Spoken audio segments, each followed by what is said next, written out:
School लगे थे।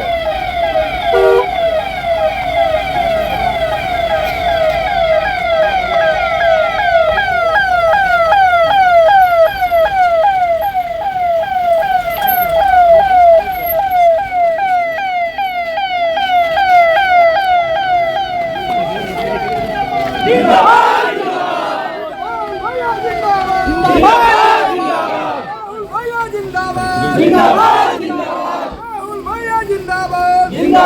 जिंदाबाद भैया जिंदाबाद जिंदाबाद नीतीश कुमार जिंदाबाद जिंदाबाद जिंदाबाद नीतीश कुमार जिंदाबाद जिंदाबाद जिंदाबाद राहुल भैया जिंदाबाद भैया जिंदाबाद भैया जिंदाबाद भैया जिंदाबाद राहुल भैया जिंदाबाद जिंदाबाद चलता रहेगा। चलिए थोड़ा सा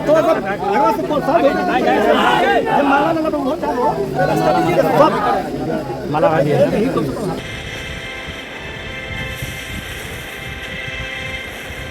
सम्राट अशोक के बारे में रुआ क्या जानते हैं? सम्राट अशोक के बारे में ये हम जानते नहीं कि सम्राट अशोक अपना शासन काल में हर लोग के मान सम्मान बराबर देते रहे हैं उन्हें के आज पुनः फिर इतिहास दोहरावे के कड़ी में हम जुटल बने। जैसे कि आज चनौत गांव में पंकज मेहता जी के माध्यम से जो गेट बनल है सम्राट अशोक गेट विश्व विजेता सम्राट अशोक महान जकर उद्घाटन करता रहनी है हमारे बिहार के श्री भगवान सिंह कुशवाहा मंत्री जी, उन्हीं के कल कमर द्वारा भई परिचय और घर मणिया थाना नवानगर नाम प्रधान कुशवाहा। देखिए यहाँ पर जन कल्याण के लिए जो 279 ईसा पूर्व सम्राट अशोक महान का प्रादुर्भाव हुआ था, आज उसका उनके नाम से हमारे यहाँ एक हमारे पंचायत के मुखिया जी सम्राट अशोक द्वार बनवाए हैं। उसका उद्घाटन बिहार के माननीय मुख्यमंत्री श्री भगवान सिंह कुशवाहा के द्वारा होने वाला है। और यहाँ पर जो यहाँ भूमि पूजन हुआ, यहाँ पर अशोक स्तंभ बनाने का काम किया जाएगा। 84,000 जो लाट है ना, वो भगवान बुद्ध का 84,000 स्कंद। आडंबरों से बचना चाहिए और सबसे बड़ा धर्म जो है वो अपने बड़े बुजुर्गों की सेवा कर। अशोक के रॉक एडिक्ट में लिखा हुआ है और ये शासन आदेश है और सम्राट अशोक ने दिया है जिनका क्षेत्र ताशकंद अफगानिस्तान से लेके केरल तमिलनाडु तक था, मतलब समस्त भारत था, उसमें म्यांमार भी था, बांग्लादेश भी था। सिख पर जो बदमाशी करते थे, रुमाल फेंक करके सिख रोकते थे, कंडक्टर को पैसा नहीं देते थे, अब उसी लोगों को हुक पर भेजा गया। इसलिए साहब सब साथी से कहेंगे कोई जात बात नहीं दुनिया में है। झटका भोजपुरिया समाचार।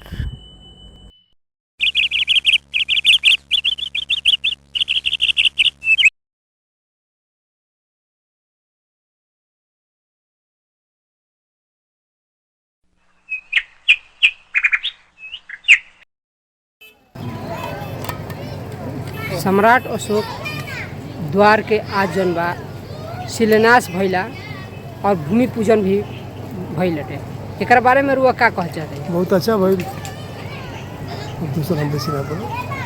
सम्राट अशोक के बारे में भंते जी आप रुआ बताएं का पूछल चाहता नहीं। सम्राट अशोक द्वार के आज शिलान्यास भइला कौना उद्देश्य से? उद्देश्य ही बा कि इतिहास जौन मिटल चल जाता रहा, वो इतिहास के फिर पुनर्जागरण करे खातिर भइल है। आखिर हमनी के कौना वंश के हैं या हमनी के यहाँ कैसन शासन चलत रहे, सम्राट अशोक जौन रहे, सम्राट कैसे बनल और विश्व विजेता कैसे बनल। जब भगवान बुद्ध के शरण में जब वो सम्राट अलन अशोक, तब वो सम्राट बनलन। तो पहले उनका नाम रहे चांडाल अशोक, चांडाल अशोक के नाम से जानल जाता रहा। लेकिन बुद्ध के शरण में जब अलन तब वो सम्राट अशोक महान बनलन। आ भगवान बुद्ध के एगो शिष्य रहन जिनकर नाम रहे कुछ नाम भी विषयांतर हो रहा है, वो बताए बतौलन उनका से आकि भंटे जी बताई कि रउआ भगवान बुद्ध के कितना स्कंद बा। वो बतौलन कि भगवान बुद्ध के 84,000 स्कंद बा। तब सम्राट अशोक ने वो 84,000 स्तूप बनवावे के काम कैलन, जौन 8 गो राज्य में बंटल रहे। 8 गो राज्य से खुदवा करके अपना यहाँ पाटलिपुत्र में मंगवा लिहलन। यही से फिर 84,000 भाग करा करके पूरे जम्बूद्वीप के राजा लोग के बुलौलन आ कहलन कि एकरा के ले आके अपना यहाँ स्तूप बनवाई जा। जौन स्तूप आवे वाला समय जौन बा वो स्तूप के धरती खा गई कि आसमान निकल गई का भइल, एकरा के हमके विशेष कुछ ना कहब, ओकरा के विनाश कर गई। वही चीज़ के ई मुखिया जौन बन पुनर्जागरण करे के फिर अपन इतिहास दोहरावे के काम कैले बन। एकरा खातिर धन्यवाद के पात्र। अच्छा भंते जी रोज से जानल चाहम कि जौन मनुवादी द्वारा जौन बा 84 लाख जोनी के बारे में कहल जाला, ओकरा बारे में रुआ का कहल जाला? भगवान बुद्ध बतौलन कि नख 84 में तुम अपने आप को खोजो। कोई भी इंसान अपने नख से अपने आंगुल से 84 आंगुल का होता है और उसी के अंदर अपने आप को खोजने के लिए भगवान बुद्ध बतौले बड़न कहले बड़न कि एकरा भीतरे अपन आप खोजे के अपना के कहीं बाहर में खोजे के नहीं खे और कुछ कहीं पीछे। हाँ, अच्छा ये गांव में जौन विकास भइला वो विकास से जनता जौन बिया खुश बिया, आगे चल के जौन बा मुखिया जी के कितना विकास होने वाला? देखी हम तो भिक्षु बानी, लेकिन एक तरह से हमार पूर्व जन्म के पुत्र हमन। हम अपना मुंह से कहब तो लोग कहियन कि अपना बेटा के बड़ाई करता है, हम बड़ाई ना करब, लेकिन बड़ाई के पात्र बावन। आकि अबरी जब चुनाव जब से हो रहा बा 4 गो पंचवर्षीय निकल गई, केहू यह गाँव के ना छोड़े रहा। नरक नगर भर रहा गाँव, ये में कहीं गली में रास्ता में पाकी कीचड़ रहा। आ वो ये गाँव के मुखिया जौन बावन तौन बढ़िया बनावे के काम कैलन। आ उनका सपना बा कि अपना गाँव के आदर्श नगर बनाई, सिटी जैसा बनाई, इनका सपना बा। तो हम कहब कि उनका सोच बढ़िया बा, उनका कार्य भी बढ़िया। हमार नाम बाटे भिक्षु करुणा प्रधान, भारतवर्ष। भंते जी रुआ से जानना चाहम कि जौन कार्यक्रम आज बहुत बड़े पैमाने पर भइला और इस रघुवंश जी कुशवाहा जौन माननीय उद्घाटन करता रहनी है, वहाँ के योजना एवं विकास मंत्री विभाग बिहार सरकार के रहनी है, वहाँ के माध्यम से उद्घाटन भइला जौन बा विश्व विजेता महान सम्राट अशोक स्वागत द्वार बड़े पैमाने भइला और भूमि पूजन भी भइला। एकरा संबंध में रुआ का कहल चाहते? हमार नाम भंते बुद्धदत्त है, ग्राम पोस्ट कसिया, थाना डुमरांव, जिला बक्सर के रहने वाला। अब सुनी कि पंकज मुखिया जी ग्राम चनवत के हैं, यहाँ के बहुत ही कार्यक्रम अच्छा कैले बनियाल, जो कि अशोक सम्राट के गायब होखल इतिहास आज ओकरा के उजागर करे के काम कर दिले बन। हमार कहे के मतलब बा कि जौन अशोक सम्राट जौन घड़ी अखंड भारत के निर्माण कैले रहलन, वो घड़ी यह भारत में कगो देश रहे कि अखंड भारत बन रहे। अखंड भारत बनावे खातिर 11 गो देश रहे, जौना में सऊदी अरब, अफगानिस्तान, पाकिस्तान, भारत, बांग्लादेश, म्यांमार, भूटान, श्रीलंका, नेपाल, सारे देश भारत का अंग था। 11 देश मिला करके अशोक सम्राट ने अखंड भारत का निर्माण किया था। वो कैसा राजा थे कि अखंड भारत का निर्माण, कैसन राजा रही, कैसन राजा रही वहाँ के कि अखंड भारत के निर्माण कैले रही। कितना सुंदर राजा रही। आज देखिए अखंड भारत अखंड में हो गई।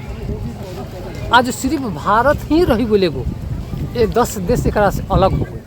बाकी 10 देश अलग होखला के बावजूद भी अशोक सम्राट अपन छाप छोड़ के गोल बने जगवा कि अभी है देश चलत या तो उनके बल पर चलत या, जौना के रुपया पर निशान बा, जेकर अशोक सम्राट के अशोक स्तंभ। तो आज रुपया चलता, अगर रुपया पर हटा दिया जाए को अशोक स्तंभ, तो रुपया नकली आ भारत हो जाई भिखारी। तो अशोक सम्राट ही है कि इस देश को चला रहे हैं। अच्छा तो हम भक्त जी रुआ से जानना चाहम ते हम ये जानना चाहम कि जौन बा अशोक स्तंभ जौन बा पूरे देश में ही नहीं पूरे विश्व में प्रसिद्ध बाटे और ये अशोक स्तंभ जब ना रही तो भारत की पहचान मिट जाए का सही बात बा? एकदम सही बात है। तो मैं सरकार से भी निवेदन करूंगा, भारत सरकार और हर राज्य के सरकार से भी मेरा निवेदन होगा कि देखिए रुपया पर तो अशोक जी बढ़ले बने, हर पंचायत में और वह सब गेट बनावे के काम शुरू कैले बने, तो वो गेटवा पर कम से कम अशोक के तो निशानवा लगवा दी जा। हर पंचायत में होके के चाहिए अशोक स्तंभ गेट पर। हमार सरकार से ही मांग बा, भारत सरकार और राज्य सरकार से। हाँ हम मांग करते हैं, हर पंचायत में होके के चाहिए। यहाँ के कार्ड से रुआ पूरी तरह से संतुष्ट एकदम हम संतुष्ट बने।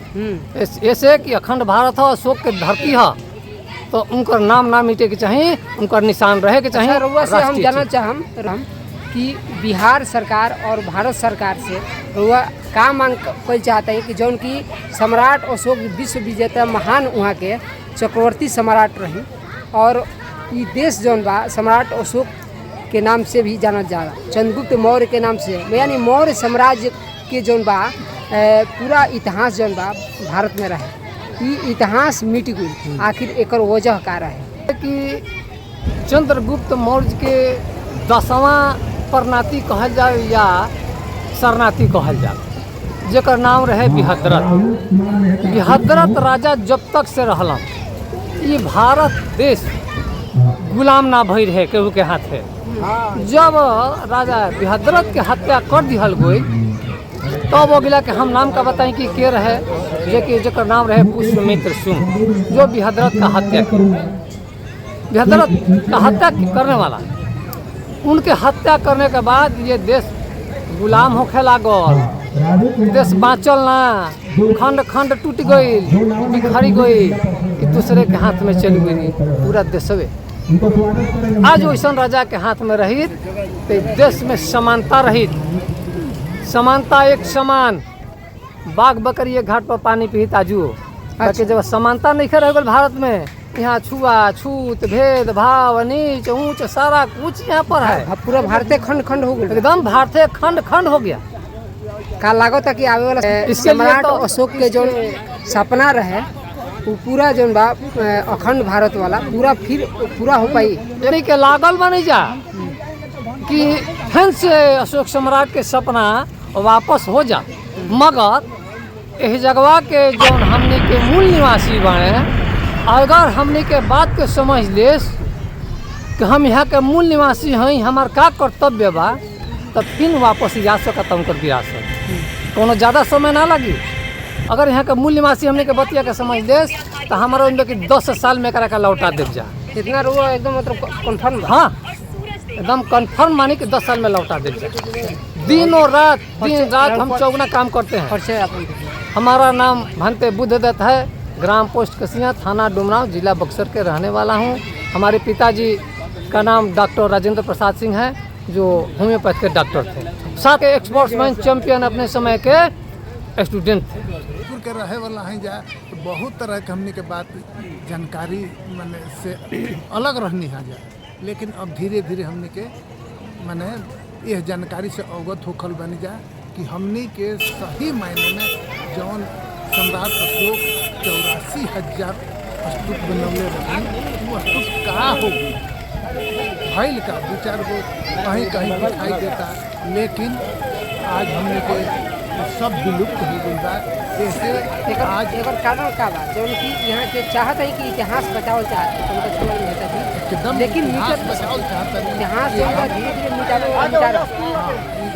इतिहास बचावी के एक कड़ी है, चलो वो कड़ी में यहाँ पे जुड़ल बनी ताकि हम अपना पूर्वज के अपना इतिहास के बारे में जानी और एकरा के पूरे प्रचार प्रसार करके सब लोग के इस बात से अवगत कराएं कि सच्चाई में जो 84,000 स्तूप रहे उस समाप्त हो गई। पुनः ओकरा बारे में हमने के जाने के जरूरत बा। जब हम जानब, सही रूप से मानब और आज शिलान्यास अशोक स्तंभ के भी कल गई है जौन में माननीय मंत्री श्री भगवान कुशवाहा जी आयोजन है वहीं के मैंने कर कमलों द्वारा भूमि पूजन भैया भूमि पूजन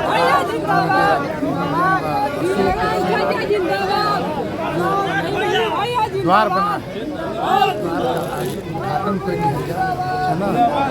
तो हम चाहत आगे वाला पीढ़ी ये बात से सच्चाई से हमारे इतिहास में हम सम्राट मर्ज बन